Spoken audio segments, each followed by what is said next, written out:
चलें जी, बिस्मिल्लाहिर्रहमानिर्रहीम। So students, जैसा कि आपकी नॉलेज में है कि हमारा चैप्टर नंबर 12 चल रहा है और चैप्टर नंबर 12 स्टूडेंट्स हमारे पास है डिमॉन्स्ट्रेटिव ज्योमेट्री। ठीक है, डिमॉन्स्ट्रेटिव ज्योमेट्री में स्टूडेंट्स हमें कुछ थ्योरम्स को अंडरस्टैंड करना है। जैसे कल भी हमने एक थ्योरम को अंडरस्टैंड करा था, थ्योरम नंबर 1 को। ठीक है, तो स्टूडेंट्स आज हम थ्योरम नंबर 2 की तरफ मूव करेंगे। और लेकिन याद रखिएगा कि थ्योरम नंबर 2 की तरफ मूव करने से पहले हमें कुछ कॉन्सेप्ट्स को अंडरस्टैंड करना होगा। क्या करना होगा बेटे? हमें कुछ कॉन्सेप्ट्स को अंडरस्टैंड करना होगा। अगर हमारे वो कॉन्सेप्ट्स अच्छे नहीं होंगे तो हमें थ्योरम नंबर 2 समझ नहीं आएगा।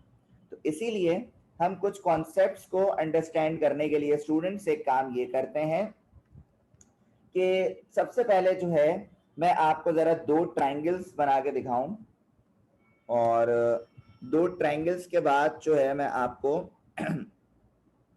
दिखाता हूं कि मैं क्या बात आपसे करना चाह रहा हूं। अच्छा जी, एक ट्रायंगल मैंने बनाया स्टूडेंट्स ABC। अभी मैं इसके नाम भी दे देता हूं। इसी तरह मैंने एक और ट्रायंगल बनाया स्टूडेंट्स। देखिए, इतना अच्छा ट्रायंगल आप लोग भी नहीं बना सकते हैं। अच्छा जी, तो अब मैंने इन ट्रायंगल्स को नाम दे दिया।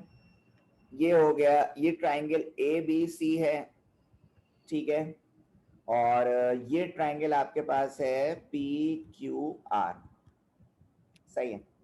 अब ये दो ट्रायंगल्स की बात हो गई है स्टूडेंट्स, ये दो ट्रायंगल्स आपके पास। मेरी एक बात को याद रखिएगा, कोई भी ट्रायंगल आपके पास हो उसमें 6 एलिमेंट्स होते हैं। कितने एलिमेंट्स होते हैं बेटा? 6 एलिमेंट्स होते हैं। कोई भी ट्रायंगल आपके पास हो उसमें आपके पास 6 एलिमेंट्स होते हैं। उन 6 एलिमेंट्स में स्टूडेंट्स 3 आपके पास साइड्स होती हैं। ठीक है, और 3 आपके पास एंगल्स होते हैं। 3 आपके पास क्या होते हैं बेटा? एंगल्स होते हैं। सही है। तो कोई भी ट्रायंगल आपके पास मौजूद हो उसमें आपके पास 6 एलिमेंट होंगे। 3 जो है वो साइड्स, जैसे ABC, ये क्या है आपके पास? साइड्स हैं। ठीक है, अगर मैं एंगल्स की बात करूं तो angle A, angle B, angle C, ये आपके पास क्या है? एंगल्स हैं। और मैं आपको एक और बात बता दूं स्टूडेंट्स, इन 6 के 6 एलिमेंट्स में से, क्या कह रहा हूं, अगर इन 6 के 6 एलिमेंट्स में से कोई भी 3 एलिमेंट्स क्या हो जाए? कॉन्ग्रुएंट हो जाएं, या कोई भी 3 एलिमेंट्स इक्वल हो जाएं, तो बाकी के 3 एलिमेंट्स जो हैं वो ऑलरेडी क्या हो जाएंगे? इक्वल हो जाएंगे। ठीक है, तो याद रखिएगा मेरी इस बात को कि कोई भी 3 एलिमेंट आपने अगर कॉन्ग्रुएंट कर दिए, कॉन्ग्रुएंट का मतलब होता है इक्वल। सही है, तो कोई भी 3 एलिमेंट अगर आपने इक्वल कर दिए स्टूडेंट्स, तो बाकी के 3 एलिमेंट खुद ब खुद क्या हो जाते हैं? कॉन्ग्रुएंट हो जाते हैं। लेट्स से स्टूडेंट्स हमारे पास क्या क्या होता है मैं आपको शो करता हूं। जैसे कि बच्चों हमारे पास एक होता है साइड साइड साइड पोस्टुलेट। ये पोस्टुलेट कब यूज किया जाता है मैं आपको बता देता हूं। ये पोस्टुलेट स्टूडेंट्स तब यूज किया जाता है जब दो ट्रायंगल की तीनों साइड्स क्या हो? इक्वल हो, तीनों साइड्स कॉन्ग्रुएंट हो।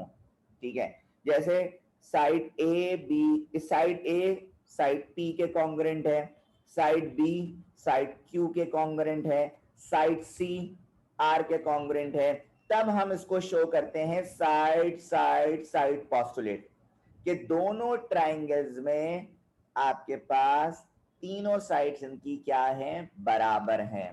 तो आप इस तरह भी शो कर सकते हैं रीजन में। रीजन और स्टेटमेंट याद आ रहा है बच्चों? थ्योरम्स में होते हैं ना, हमारे पास एक स्टेटमेंट होता है और स्टेटमेंट को हम रीजन से शो करते हैं कि ये हमने स्टेटमेंट लिखा है तो इसका रीजन क्या है। तो आपने साइड साइड पोस्टुलेट को अच्छा इस तरह भी लिख सकते हैं और इस तरह भी लिख सकते हैं थ्योरम में हम ऐसे साइड साइड, ये है कॉन्ग्रुएंट, ये क्या है? कॉन्ग्रुएंट। तो आप इस तरह भी लिख सकते हैं और इस तरह भी लिख सकते हैं। ठीक है, इसी तरह अच्छा ये कब ये कैसे लिखोगे? ये कब लिखोगे? जब आपके पास तीनों साइड्स कॉन्ग्रेंट हो। जब आपके पास क्या हो बेटा, तीनों साइड्स कॉन्ग्रेंट हो। अच्छा भाई, दूसरी बात देखें स्टूडेंट्स, आप लिख सकते हैं side angle side postulate, side angle side postulate. अब ये कब लिख सकते हैं सर, इसको हम इस तरह भी लिख सकते हैं, side angle side congruent to side angle side. ये जब लिख सकते हैं जब किसी भी ट्राइंगल, जब दो ट्राइंगल्स की दो साइड कॉन्ग्रेंट हो और एक एंगल, लेट से मैं ये कह सकता हूं कि एंगल ए और एंगल पी कॉन्ग्रेंट है, ठीक है, तो ये एक एंगल आ गया। उसके बाद मैं ये कह सकता हूं आपको कि साइड बी और साइड क्यू कॉन्ग्रेंट है, और साइड सी और साइड आर क्या है, कॉन्ग्रेंट है। तो आप देख सकते हैं स्टूडेंट्स, इसमें आपके पास दो साइड्स, किसकी, दो साइड्स और एक एंगल की बात की जा रही है, इसीलिए यहां पे लिखा साइड एंगल साइड पोस्टुलेट, जिसमें एस जो है स्टूडेंट्स वो साइड को शो कर रहा है और ए जो है स्टूडेंट्स वो एंगल को शो कर रहा है, ठीक है। इसी तरह स्टूडेंट्स हम आगे मूव करते हैं, हमारे पास एक और होता है जिसे हम कहते हैं एंगल साइड एंगल पोस्टुलेट, ठीक है। अब सिर्फ मुझे चैट पे बताएं कि एंगल साइड एंगल का क्या मतलब है और इसको कब यूज किया जाता होगा, जल्दी से कौन बताएगा, सिर्फ चैट पर मुझे बताएं।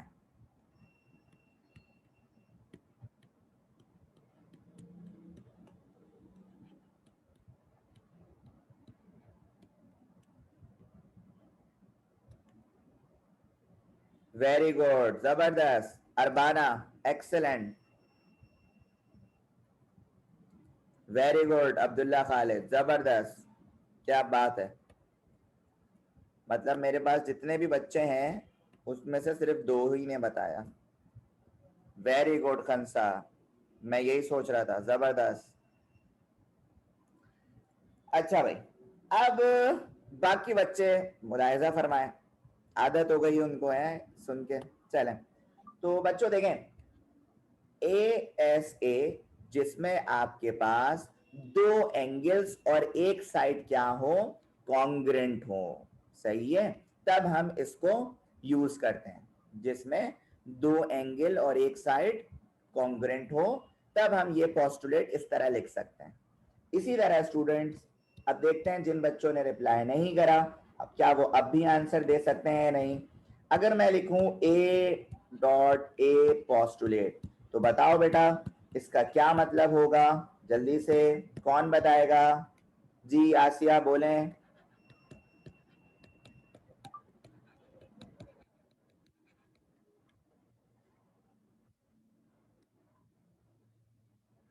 वेरी गुड, जबरदस्त, वेरी गुड, जबरदस्त सर। ये जब आपने तीनों एक साथ लिखे हैं तो इसका मतलब ये है कि आपके पास ट्राइंगल्स में तीनों एंगल सेम होंगे। क्या होंगे स्टूडेंट्स, तीनों एंगल सेम होंगे सर, इसका मतलब हम ये है, ठीक है। वेरी गुड, नाइस बच्चों, ना जबरदस्त। अच्छा, इसी तरह स्टूडेंट्स, क्योंकि हमें थ्योरम नंबर 2 की तैयारी करनी है और थ्योरम नंबर 2 हमें समझना भी है, लेकिन थ्योरम नंबर 2 को समझने से पहले स्टूडेंट्स आपको ये कॉन्सेप्ट समझना बहुत जरूरी था। अच्छा, एक और कॉन्सेप्ट है स्टूडेंट्स, आपको वो भी समझना पड़ेगा और उसके बाद इंशाल्लाह स्टूडेंट्स हमारा थ्योरम नंबर 2 स्टार्ट होगा। अब सवाल ये है मेरे बच्चों कि सर एक और कॉन्सेप्ट क्या है। लेट्स से स्टूडेंट्स, मैंने यहाँ पे लिखा, अगर मैं यही पेज को कॉपी कर देता हूँ, चलो हाँ, मैंने यहाँ पे पेज को कॉपी करा और मैंने ये सारी चीजों को रिमूव करा, ठीक है। अब मुझे एक बात ये बताएंगे कि लेट्स से मैंने ये कहा कि in triangle A B C correspondence है ट्राइंगल पी क्यू आर के। ये जो साइन होता है स्टूडेंट्स, ये होता है कॉरेस्पॉन्डेंस का। किसका होता है स्टूडेंट्स, कॉरेस्पॉन्डेंस का साइन होता है। मैं सही से क्लियर करके बना देता हूं, ये ठीक है, ये आपके पास कॉरेस्पॉन्डेंस का साइन है। इसमें कॉरेस्पॉन्डेंस क्या शो कर रहा है कि in triangle ABC correspondent triangle P Q are, मतलब अब इसको हमें कॉन्ग्रुएंट करना है। क्या करना है स्टूडेंट्स? कॉन्ग्रुएंट करना है।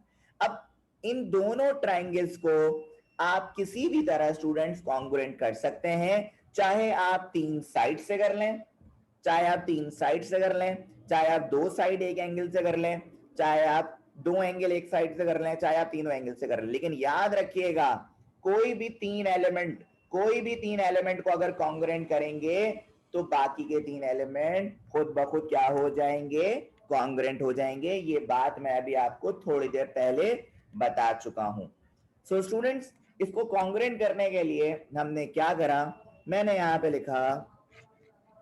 पे पॉइंट नंबर 1 लिखा स्टूडेंट्स।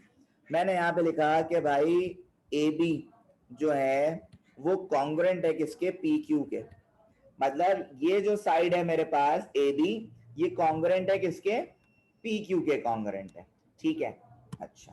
और इसी तरह स्टूडेंट्स अगर मैं आपसे बोलूं कि पॉइंट नंबर 2 में मैंने यहाँ पे लिखा कि BC जो है स्टूडेंट्स, मतलब ये वाली जो साइड है स्टूडेंट्स, ये कॉन्ग्रुएंट है किसके? QR के। तो मैंने यहाँ पे लिख दिया QR।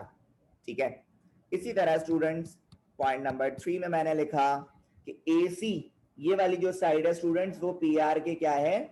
कॉन्ग्रुएंट है। तो हमने यहाँ पे लिखा AC कॉन्ग्रुएंट है किसके? PR के। सही है। इसका मतलब क्या हुआ? इसका मतलब ये हुआ कि सर ट्राइंगल ABC कॉन्ग्रुएंट हो गया ट्राइंगल PQR के। ठीक है, और इसका रीजन क्या होगा स्टूडेंट्स? बताओ, ये जो मैंने ट्राइंगल्स को कॉन्ग्रुएंट करा है इसमें कौन सा पोस्टुलेट यूज होगा? बताओ, कौन बताएगा?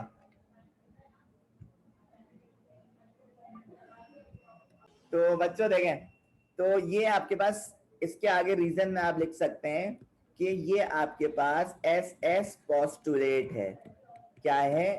SS पोस्टुलेट है। ठीक है स्टूडेंट्स, तो ये मैंने आपको बताया। अच्छा, ये मैंने आपको सिर्फ एक डमी करके दिखाया कि अगर 2 ट्राइंगल्स जो हैं वो कॉरेस्पॉन्डेंस हो तो उनको आप इस तरह वो कॉन्ग्रुएंट कर सकते हैं। मैंने साइड्स के अकॉर्डिंग करा, आप जो है स्टूडेंट्स वो एंगल के अकॉर्डिंग भी कर सकते हैं, या 2 साइड एक एंगल या 2 एंगल एक साइड पोस्टुलेट के अकॉर्डिंग भी आप इसको कॉन्ग्रुएंट कर सकते हैं। It's up to you. ये टोटल जो है स्टूडेंट्स वो आपके ऊपर है। ठीक है, सो स्टूडेंट्स मेरा आज का जितना भी लेक्चर हुआ ये मुझे आपको एक बेसिक कॉन्सेप्ट्स देने थे ताकि मैं आपको थ्योरम नंबर 2 जो अब मैं स्टार्ट करूंगा, लेकिन पॉसिबल नहीं होगा स्टूडेंट्स के आज के उसमें स्टार्ट करूं, आज के लेक्चर में स्टार्ट करूं। तो मैंने आज के बेसिक कॉन्सेप्ट्स आपके बना दिए हैं स्टूडेंट्स। मैं इस पे जो थ्योरम नंबर 2 है स्टूडेंट्स हमारे पास, ठीक है, उस पे इंशाल्लाह मैं आपसे नेक्स्ट क्लास में बात करूंगा। लेकिन सबसे पहले मुझे ये बताइए कि आप लोगों को ये सारे कॉन्सेप्ट जो मैंने अभी आपको समझाए हैं, क्या आप लोगों को मेरी ये सारी बातें समझ आ गई हैं? से yes or no, just reply on chat option. So Allah Hafiz to everyone, take care, Allah Hafiz.